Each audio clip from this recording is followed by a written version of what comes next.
Organise किया गया है। इसको 3 समाजी संस्थाओं ने ऑर्गेनाइज़ किया है और इसमें जो 2 बहुत बड़ी कमेटीज़ बनाई गई थी सरकार के ज़रिए, रंगनाथ मिश्रा कमीशन और सच्चर कमेटी, उन्होंने जो सिफारिशें की हैं, उन्होंने जो सरकार से कहा है, ये जो मुसलमानों का पिछड़ापन है, जिसके पीछे एक सरकार का सौतेला व्यवहार दिखाई देता है, इसको दूर करने के लिए तमाम उन्होंने सिफारिशें की हैं। और इसमें एक बात ये भी स्पष्ट होकर के सामने आई है, जो रंगनाथ मिश्रा के कमीशन ने साफ किया, कि हमारे मुल्क में एक दोहरा कानून चलता है। अगर कोई दलित हिंदू घर में पैदा हो और अगर वो अपना धर्म परिवर्तन करता है, वो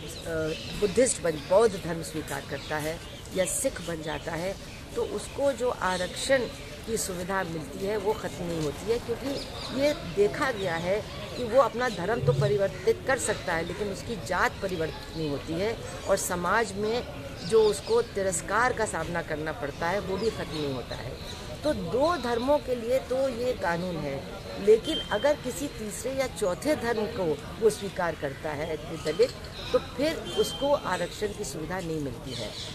अब आप सोचिए, अगर कोई सफाई कर्मचारी है, वो किसी भी धर्म का हो, लेकिन उसके साथ हमारे समाज में सलूक या व्यवहार एक ही तरह का होता है और उसकी गरीबी, उसका जो क्या हम कहें जो लाचारी है वो एक जैसी होती है, वो चाहे किसी भी धर्म को क्यों ना माने। तो ये तो सरासर बेईमानी है कि आप कहें कि नहीं साहब, आप चूँकि मुसलमान बन गए हैं या ईसाई बन गए हैं इसलिए आपको ये आरक्षण की सुविधा नहीं मिलेगी। अगर आप बौद्ध बन जाते या अगर आप सिख बन जाते तब ये आपकी सुविधा सुरक्षित रहती। तो ये तो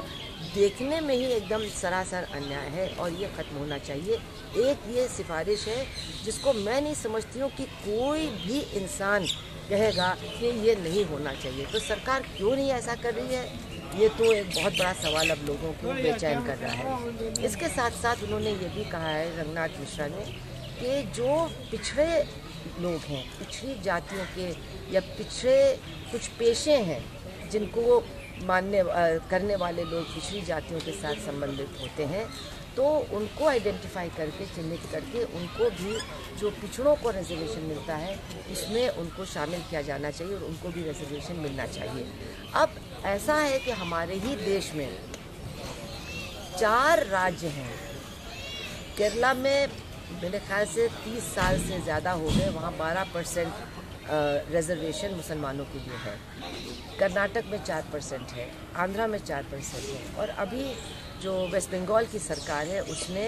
पूरा 10% रिजर्वेशन जो पिछड़े मुसलमान हैं उनके लिए नौकरियों में किया है और आगे वो शिक्षा में भी करने जा रहे हैं। तो जब 4 राज्य सरकारें कर सकती हैं तो आखिर केंद्र सरकार क्यों नहीं कर रही है? अगर कोई कानूनी अड़चन है तो पार्लियामेंट तो सुप्रीम है इस देश में, सर्वोपरि है, तो पार्लियामेंट में उस कानूनी अड़चन को भी दूर किया जा सकता है। तो ये कुछ ऐसे सवाल हैं जो लोगों को परेशान कर रहे हैं और अगर समाज का कोई एक बड़ा हिस्सा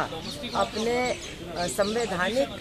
अधिकारों से वंचित रखा जाता है तो फिर वो पूरा समाज ही वंचित हो जाता है, सिर्फ वो हिस्सा नहीं, क्योंकि उनका जो योगदान है उससे भी समाज वंचित हो जाता है। इसलिए ये सवाल ऐसे हैं कि लोगों को ऐसा नहीं इनके बारे में सोचना चाहिए कि उनको कुछ मिल जाएगा या इनका कुछ हो जाएगा। नहीं, अगर समाज के सब नागरिक हैं तो सबको बराबर का अधिकार मिलना चाहिए और सबको बराबर की सेवाएं सरकार द्वारा मुहैया होनी चाहिए। ये इस कन्वेंशन का मुद्दा है जिस पर आप देख रहे हैं कि तमाम राजनीतिक दलों के लोग हैं, समाज के तमाम हिस्से हैं, प्रोफेसर्स हैं, प्लानिंग कमीशन के सदस्य हैं, मिनिस्टर्स हैं, सब लोग आए हैं और बहुत गंभीर बातें इसमें की जा रही है, बहुत गंभीर चर्चा है और मुझे बहुत खुशी है कि इतने बड़े हॉल में भी जगह नहीं है, लोग समाये नहीं हो रहे हैं, तो बहुत अच्छी बात है और पूरे देश के लोग आए हैं। तो मुझे पूरी उम्मीद है कि सब लोग अपने राज्यों में जा कर के इस तरह के कन्वेंशन वहाँ भी आयोजित करेंगे और इन बातों की जानकारी पूरे समाज को देने का काम करेंगे।